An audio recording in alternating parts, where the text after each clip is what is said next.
version where everybody had sex with everybody else. Boy, you're really desperate, aren't you? By golly, I'll teach you to exclude me from a Harry Potter review. Expel a reviewist!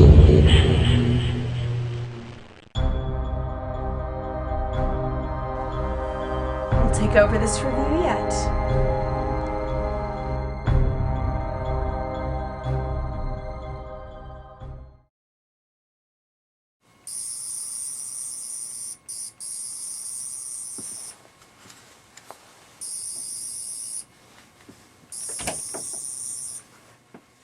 What you working on there, Entropy? Oh, just putting the final touches on my quantum energy output enhancer. Your what now? Quantum energy output enhancer. Which does what exactly? It amplifies energy signatures. I'm hoping to use it to discover the location of that interdimensional anomaly I was telling you about. You haven't been able to locate it? No, every time I start to get a lock on it, a second energy source obscures it. Second energy source? Yes, I'm hoping that by using this device to amplify the energy signature of the anomaly, I'll be able to look past the obscuring aura. How long before it's completed? Actually, I just finished it. You sure this thing will work? Oh, of course it'll work. Everything I build works. Oh, just like the meme ray worked? Hey, the meme ray did work. Just worked a little too well is all. Wait a minute. I'm detecting another anomaly. Something else is here that shouldn't be? No, just the opposite. Something's missing. Missing? Do you know what? It's Matt. He's gone. Gone? To where? I don't know, but... Wait a minute. I'm receiving a transmission. Someone's trying to contact us. Put it on screen.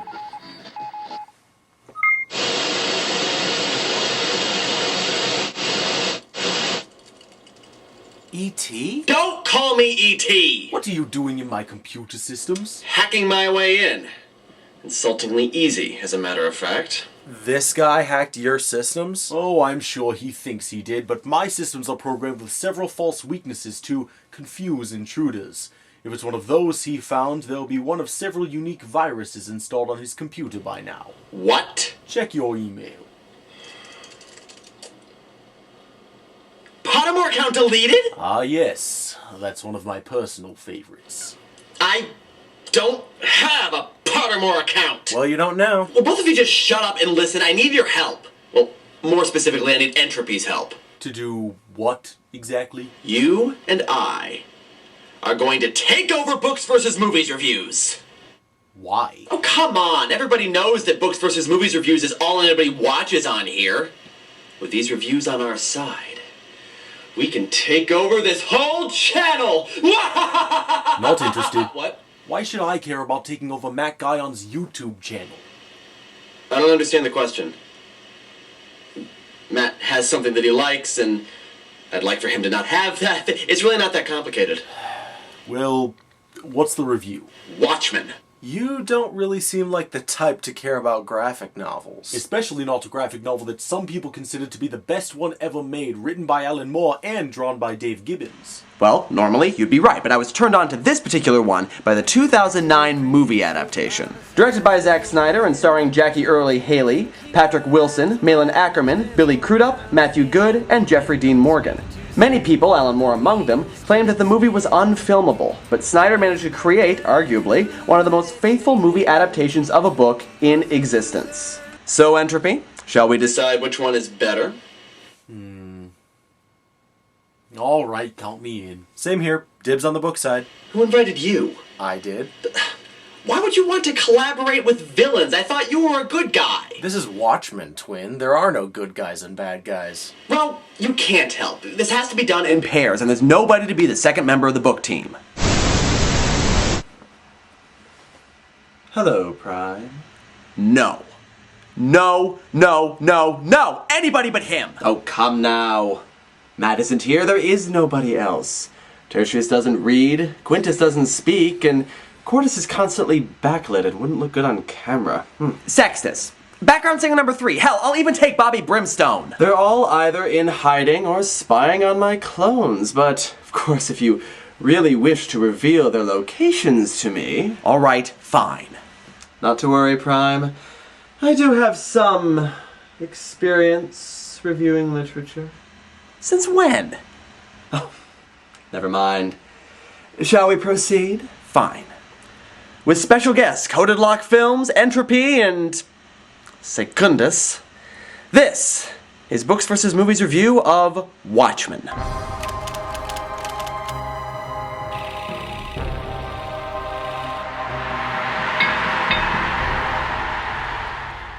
I believe we should begin by looking at our 6 main characters. Now, Watchmen has a lot of characters to juggle, but there are 6 that really factor into the main story and have any kind of major development. Rorschach, Night Owl, the Silk Spectre, Dr. Manhattan, Ozymandias, and the Comedian. Now, Alan Moore specifically created these characters to have 6 very different world views. And none of these views is completely right or completely wrong. Rorschach, for example, takes a very cynical and conservative view of the world. He believes that the world is morally blank, a series of random events, and as such, he takes it upon himself to rise above the impotent authority and bring criminals to his own personal perception of justice. He's definitely one of the more interesting and complex characters of the story, and I think the book does his character a little bit more justice, giving him a more detailed backstory and helping us to better understand who he is and what he wants. The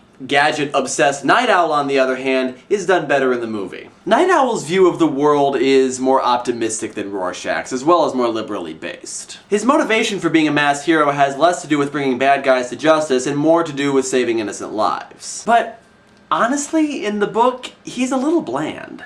The most interesting aspect of his character is his struggle of whether or not he should have retired when the government outlawed masked heroes, and the fact that he's basically been languishing all these years and not really accomplishing anything. But Patrick Wilson, who plays the character in the movie, did a great job of lending weight to this characteristic, and in general making the character seem a lot more three-dimensional and human. And then there's Ozymandias, considered to be the most intelligent man in the world who has perfect physical and mental control.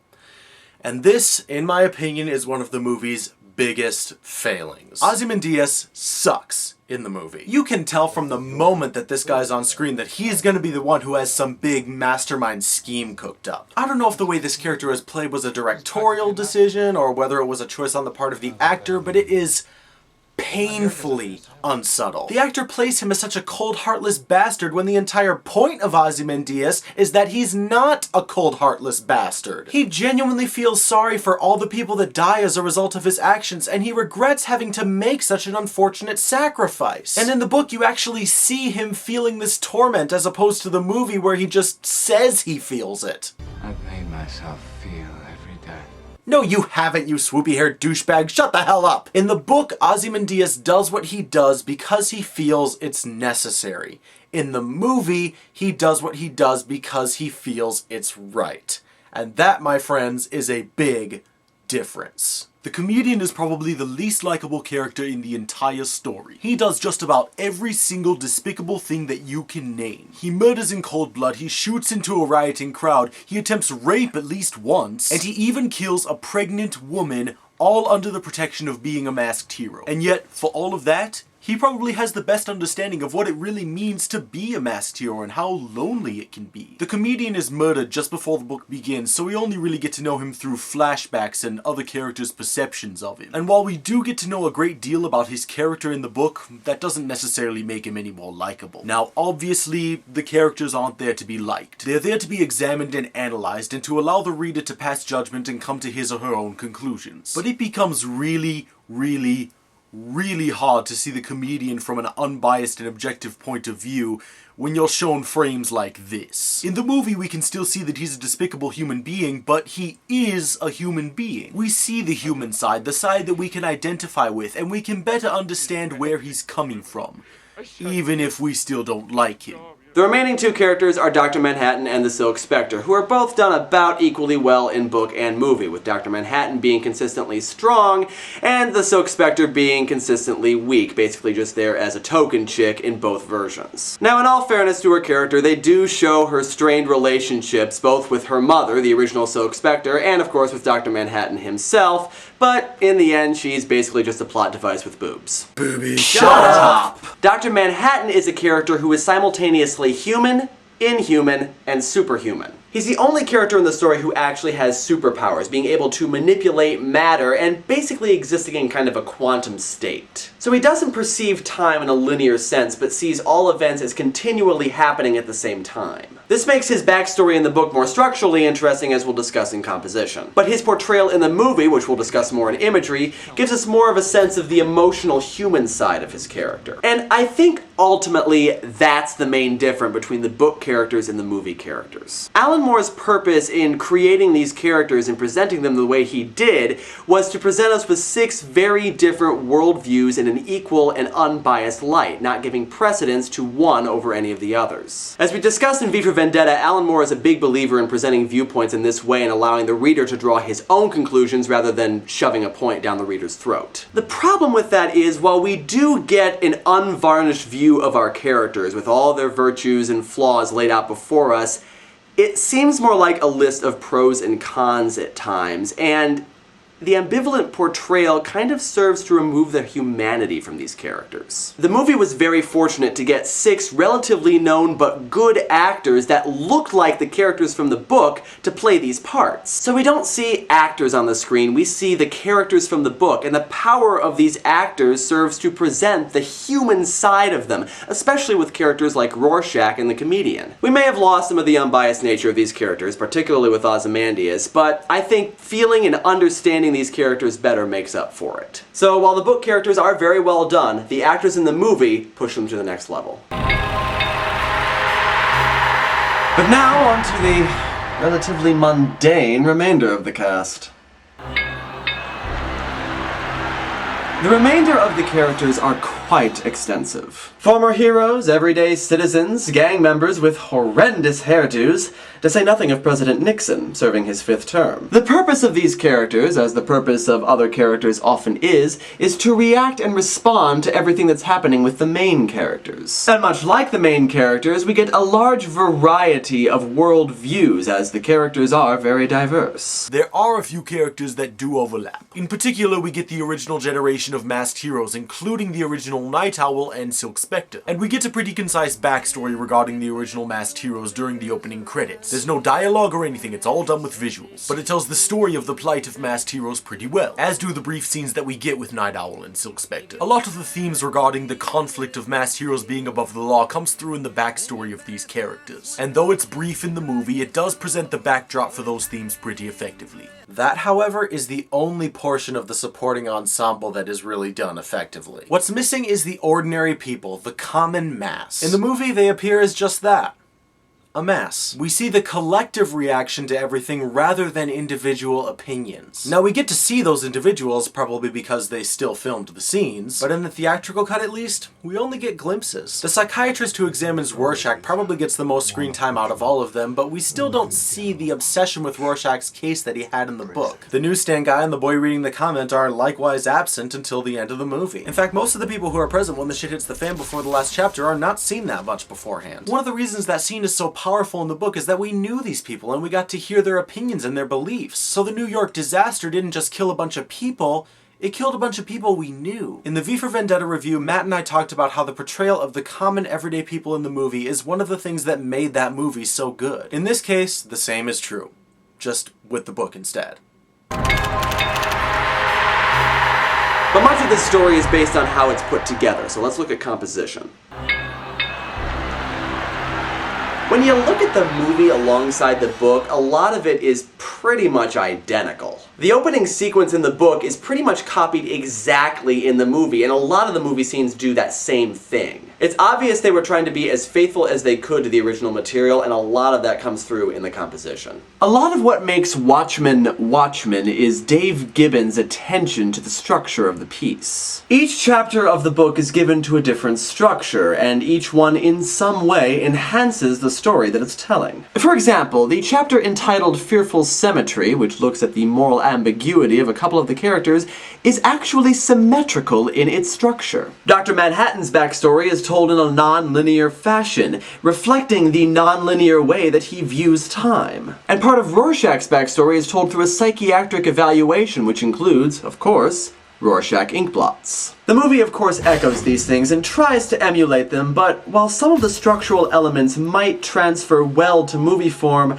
not all of them do. In addition, much of Watchmen is interwoven with a story called Maroon from a comic known as Tales of the Black Freighter that exists in this universe. The comic tells the story of a lone survivor of an attack, who has to go back and warn his home about an attack from the Black Freighter, does whatever it takes to get back, and ultimately ends up becoming the same sort of monster that he was going home to warn his people about. This parallels what's happening in the main story, and like much of the composition, acts to enhance it. Reviews of this aspect of the story, however, are mixed. It does act to enhance the story, but oftentimes it comes off as confusing and distracting. And it is extremely graphic, which is something we'll get into more in the imagery round. And really, you could remove it from the book altogether and it wouldn't make that much of a difference. And the movie does have aspects to the composition that are unique to the film. Most notably, the opening credit sequence, which kind of pays homage to the genre of graphic novels while still being its own unique telling of the backstory. The background music should also be noted. A lot of the music is popular music that, in somewhat, reflects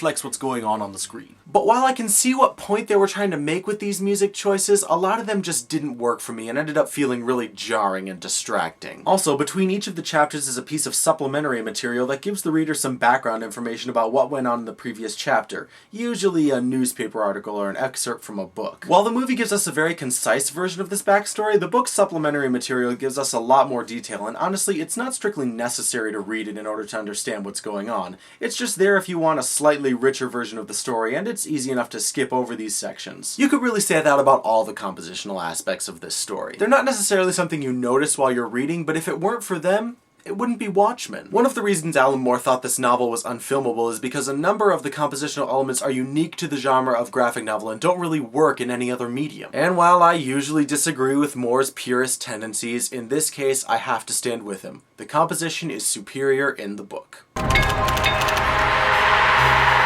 But what about the imagery of the graphic novel versus the imagery of the movie?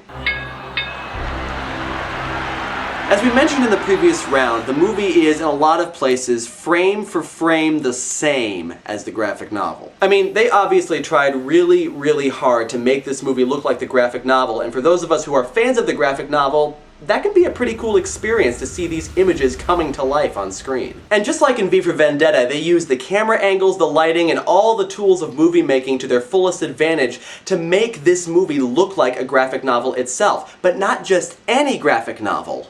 The graphic novel. That being said, however, the imagery of the movie doesn't really offer anything new. Yes, it is cool to watch the images move, I suppose, but beyond that, it's just the imagery and artwork of the book. Dave Gibbons' attention to the structure of the piece, as we said in the previous round, really adds a lot to the story. And the artwork is done well enough that, of course, it transfers well to movie format. One of the problems I often have with graphic novel artwork is that I can't tell the characters, particularly the male characters, apart because they look so much alike. But I never have that problem with Watchmen. There are a lot of characters, admittedly, but they're drawn differently enough that I can always tell who's who. Which is not to say that the graphic novel doesn't have some problems. In particular, the depiction of violence is incredibly graphic in this story, especially in the Tales of the Black Freighter scenes. Which is not to say that I have a problem with violence in stories, but when it's conveyed as graphically and as often as it is in this book, you start to become desensitized to it even as you're reading. And it leaves so little to the imagination that the somewhat cleaner depictions of violence in the movie are, in many ways, more shocking and therefore more effective, because the movie lets your imagination do a lot of the work. Also, I can't help thinking that at certain times the violence is just there for violence's sake. And as to Secundus's claim that the movie doesn't add anything new to the imagery, the fact that we see these scenes playing out this way is what the movie offers us. It's why the movie was made, and it's done really, really well. I am especially impressed with their portrayal of Dr. Manhattan. It would have been really easy to make the portrayal of a big naked blue man into something unintentionally comical, but the fact is, I feel more sympathetic towards the movie's Dr. Manhattan. In the graphic novel, Manhattan almost always looks sort of vaguely depressed, which is fine, except for the fact that he's supposed to look emotionally detached. He's supposed to be losing touch with his human side, but still have hints of emotions here and there, tiny inches of humanity fighting to push their way through. In the book, I never once felt like he was actually losing touch with his humanity. And because of that, it made the character feel a lot less tragic, and it lost a lot of dramatic weight. The way in which the movie's creators removed almost all default emotion from his face is very effective, because it makes the moments in the movie where his emotions do come through resonate much more strongly. The movie in general is a lot more subtle about the way characters externalize what's going on inside. And to me, that's more effective than characters who are always wearing their emotions on their sleeves. And whether you're a fan of the graphic novel or you've never read it before, the imagery is still pretty impressive to look at. And it's very effective in what the story is trying to convey. So even though the imagery of the book is what inspired it, I'd have to say that the imagery of the movie is better. As usual, the score is tied, and it's time to take a look at story. As we've said previously, the movie seeks to be incredibly faithful to the original source material, not only with the imagery and the composition, but with the story itself as well. Really, it doesn't feel as much like an adaptation of Watchmen as it does a tribute to the original work. There are, however, some differences, like the portrayal of Ozymandias and the supporting characters, which we've already discussed. Obviously, the movie had to cut out a lot in order to make this a movie of reasonable length. As it is, the movie is over 2.5 hours long. Now, there are 2 other cuts of this movie. The director's cut, which adds in a lot of those deleted scenes and runs at just over 3 hours long, and the ultimate cut, which adds in scenes from the Tales of the Black Freighter and runs at over 3.5 hours long. I personally haven't seen those cuts, but the fact that they exist at all seems to support the fact that they were trying to make an almost entirely faithful adaptation of the original book. The result being that the movie doesn't really stand out on its own. The biggest difference between the 2 versions of the story is the ending and how Ozymandias carries out his plan. In the book, to be honest, the ending kinda comes out of nowhere. I mean, a giant space alien appears and destroys most of the city? Okay? In the movie, if you're paying attention, you can actually see the plan taking shape throughout the story. It plays to the natural fear that people have of masked heroes in general, and Dr. Manhattan in particular, and it connects everything back to what we saw before in a much better way. And in the end, it still brings home the same point, it just does it without the WTF factor that the book had. And I think that sums up the strong points of the movie in general. Aside from better imagery and better portrayal of the main characters, the movie is far less complicated, which means it's less confusing, less cluttered, and feels more like a story than a 6-part character study. The character analysis is still there, but it doesn't dominate the narrative and overwhelm us with information. But while those are all valid points, the story of the book has validity as well. I mean, the ending is supposed to have a sort of WTF feel to it. Randomness is actually a pretty common theme in Watchmen, especially when the philosophies of Rorschach and the comedian are considered. And really, it does make more sense for the disaster to be something random rather than Dr. Manhattan. I mean, an alien attack that destroys half of New York City would probably more readily bring foreign aid to the United States than an attack from Dr. Manhattan, which I think would just bring a slew of "we told you so's." And if my counterpart were more observant, he would see that the alien was actually hinted at quite a bit in the book as well, what with the special effects team designing it and Ozymandias' research into genetic engineering. And in addition to all of that, making Dr. Manhattan the cause of the disaster opens up a little bit of a plot hole. The whole reason that Ozymandias fabricated an alien was to create the notion that although this attack failed, there might be more like it in the future. In the movie, the plan was to make it look like Dr. Manhattan had attacked and then... what? Exactly. He just lost interest and decided, I don't really feel like finishing the extermination of humanity right now. But I might come back later. Ooh. I guess sometimes a giant squid of anger makes more sense than a naked glowing Smurf god. Indeed. And what was missing in the ending of the movie was the uncertainty. The fact that Ozymandias wanted so badly to do the right thing and to be reassured that he had done the right thing, and by the end, he had no guarantee that he had done so. In addition, the bit with Rorschach's journal being found at the end of the book isn't nearly as satisfying in the movie because this newspaper and these characters haven't been established. Honestly though, both endings are good, and I like them both for different reasons. Here's why, ultimately, I think the book is better. Because the movie sticks so closely to the original material, it doesn't really offer anything new to the story. There are a few things that are better, like the imagery and the portrayal of the main characters, but there's nothing that really makes it stand out. Even the ending isn't really different enough to distinguish it from the book. It may be less confusing and more like a story, but you still get the story and the overall point reading the book, even if you don't understand every single detail of it. And in the end, it really is just a six-way character study. The movie is, as Jesse said, an homage to Watchmen, and a good one. I don't think Snyder really intended for the movie to stand on its own or become more beloved than the original material. I think he just wanted to pay tribute to one of the greatest graphic novels ever created, and as far as I'm concerned, he succeeded. Watchmen is still superior as a graphic novel.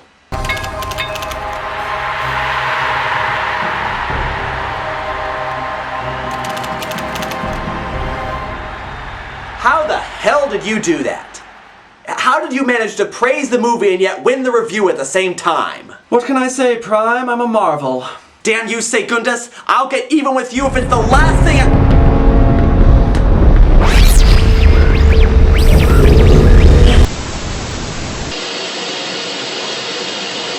E.T.? Secundus! I've lost the signal. Well, the two of us can keep trying to find Matt, right? Jesse?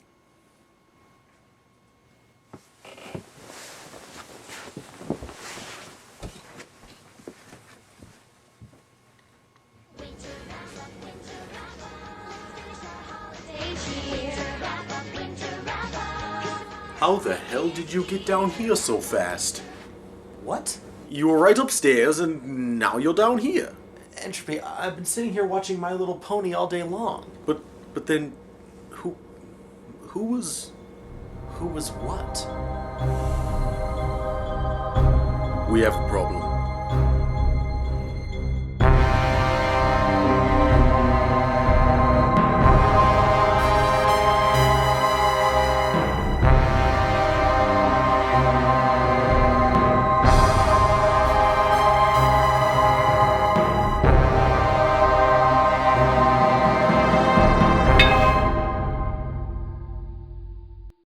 So wait a minute here. You mean to say that spell that Cassie used at the end of the Harry Potter books for his movies review, expel a reviewist, that was a real spell? Apparently so. Huh. What? Nothing. It just seems like an oddly specific spell is all. Well, it's no more specific than Mobley Arbus or something. Okay, fair enough, but expel a reviewist? I mean, what, it's a spell for banishing internet reviewers? I mean, how many practical applications could that possibly have? Well, I don't really... I mean, does the Wizarding World by and large even know what the internet is? Or does it work on any reviewer? Like, if someone gave Gilderoy Lockhart's new book a bad review in the Daily Prophet, could he use the spell to banish them? Well, of course not. Gilderoy Lockhart sucks. Well, yeah, but I mean if he didn't suck. You know, I think you're thinking about this just a little bit too hard. I'm not thinking about it too hard, I'm just thinking. You know what, just go back to your ponies. Yes. Boobies.